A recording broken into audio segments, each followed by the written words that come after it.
Assalamualaikum warahmatullahi wabarakatuh. Alhamdulillahirabbil alamin wa bihi nasta'inu ala umuri dunya waddin. Asyhadu an la ilaha illallah wa asyhadu anna Muhammadan abduhu wa rasuluh la nabiyya ba'da. Allahumma shalli wa sallim ala sayyidina Muhammad wa ala alihi wa ashabihi ajma'in. Amma ba'du. Bapak-bapak, ibu-ibu, hadirin jamaah salat subuh Masjid Nurul Ilmi rahimakumullah. Puji syukur marilah kita panjatkan kehadirat Allah Subhanahu wa taala.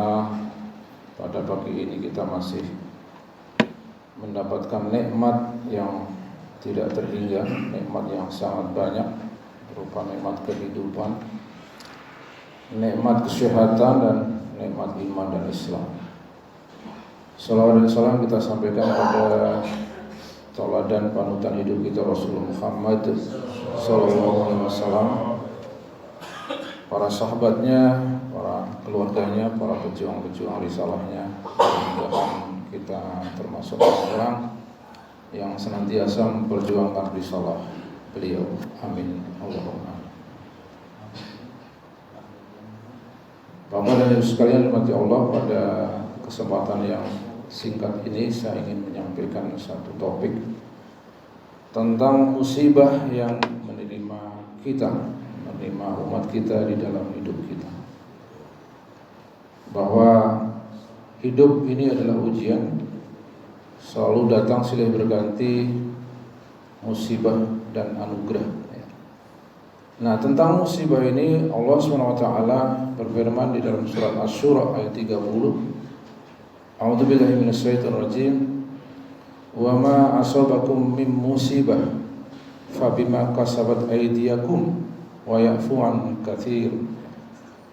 Dan apa saja musibah yang menimpa kamu, maka itu disebabkan oleh perbuatan tanganmu sendiri.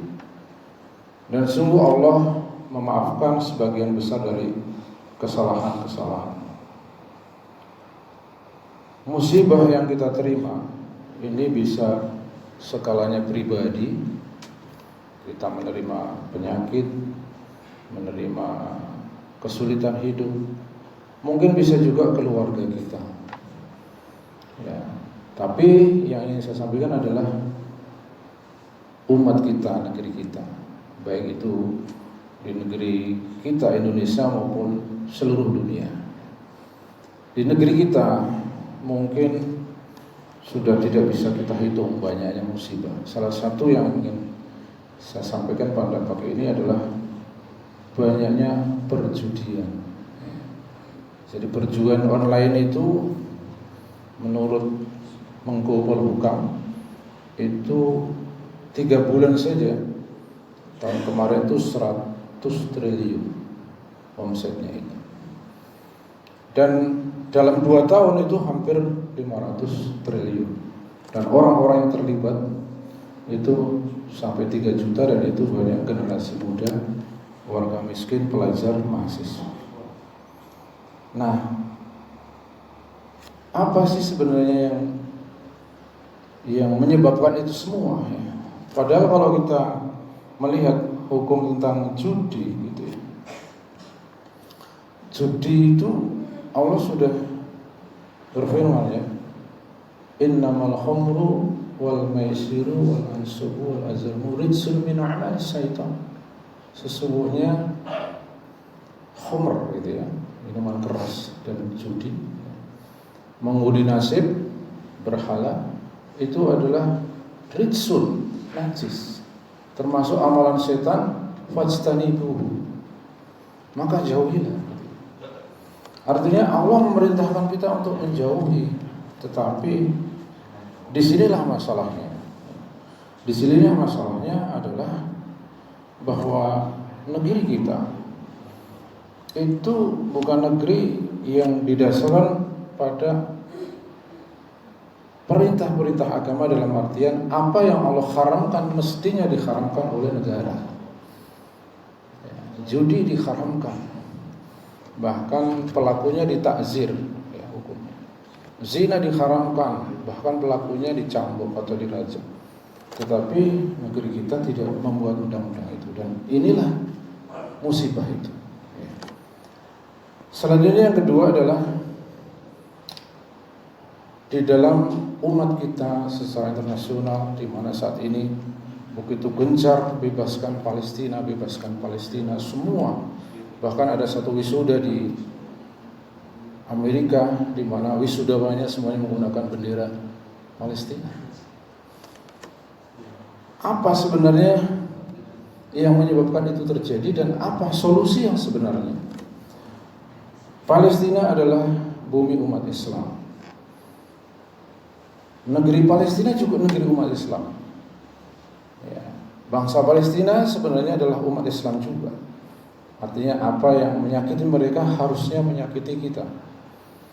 Dan apa yang mengganggu mereka harusnya dianggap sebagai mengganggu kita.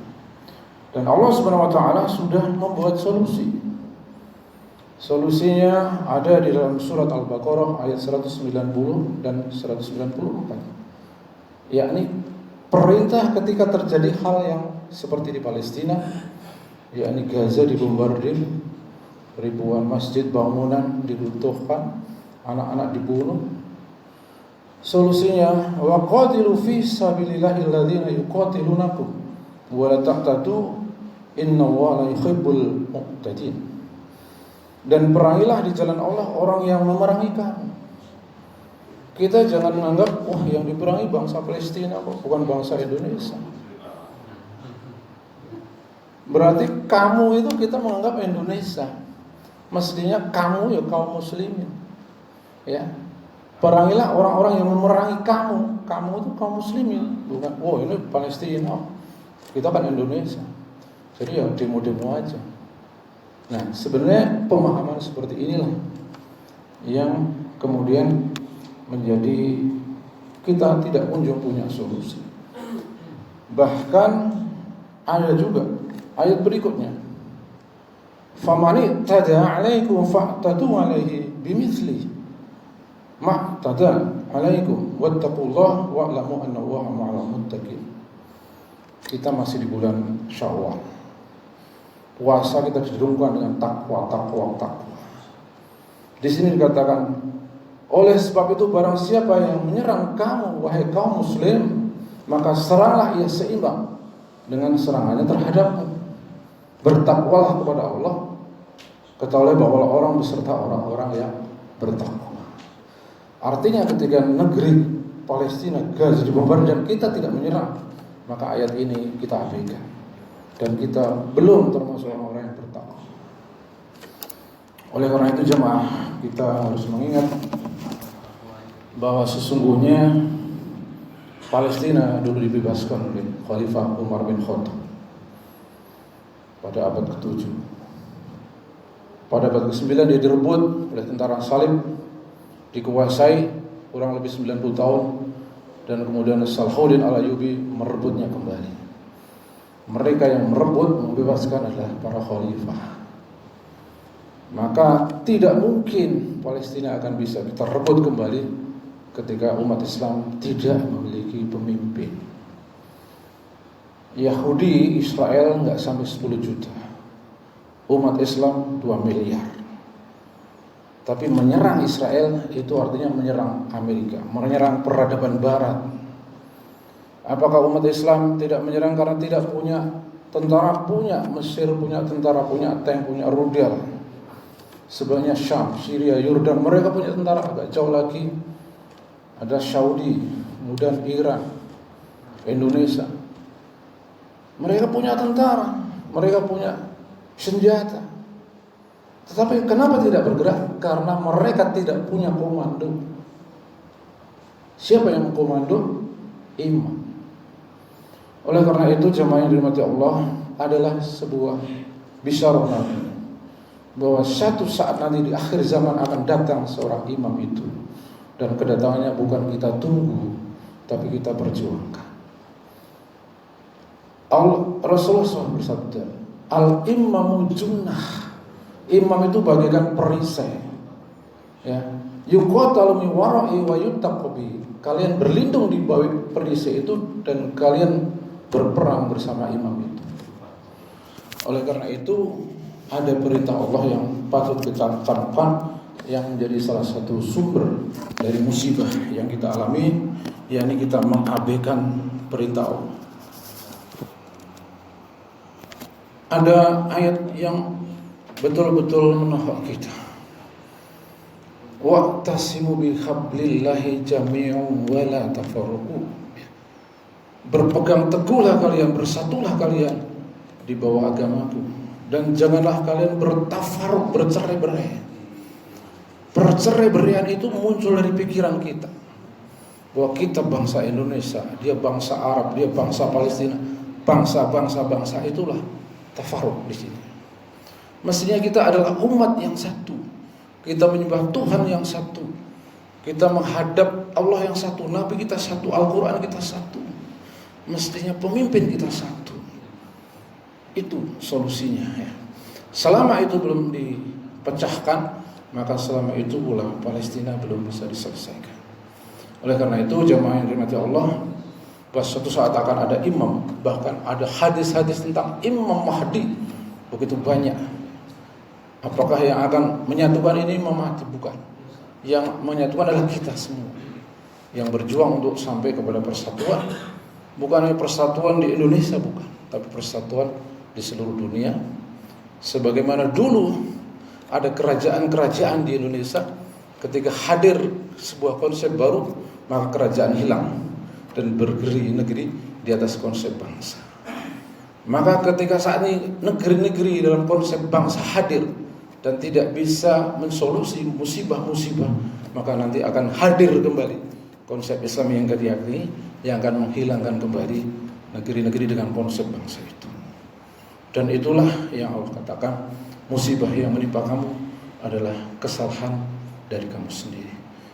Allah sudah berfirman, sesungguhnya kamu turunkan Al-Quran bukan supaya hidup kamu menjadi sempit, ya, tetapi justru karena kita mengabaikan Al-Quran, maka hidup kita menjadi sempit. Masalah-masalah kita menjadi tidak pernah ada solusinya. Mudah-mudahan sedikit yang kami sampaikan bisa menjadi renungan bagi kita, bahwa masalah yang menimpa kita itu yang pertama kali adalah bagaimana kita melihat masalah itu. Jadi masalah, ketika kita keliru melihat masalah, keliru menentukan siapa kawan, keliru menentukan siapa lawan, maka keliru pula menentukan solusinya.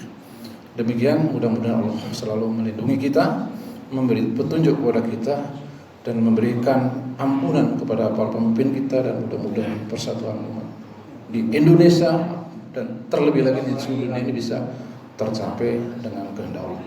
Billahi taufiq wal hidayah. Assalamualaikum warahmatullahi wabarakatuh.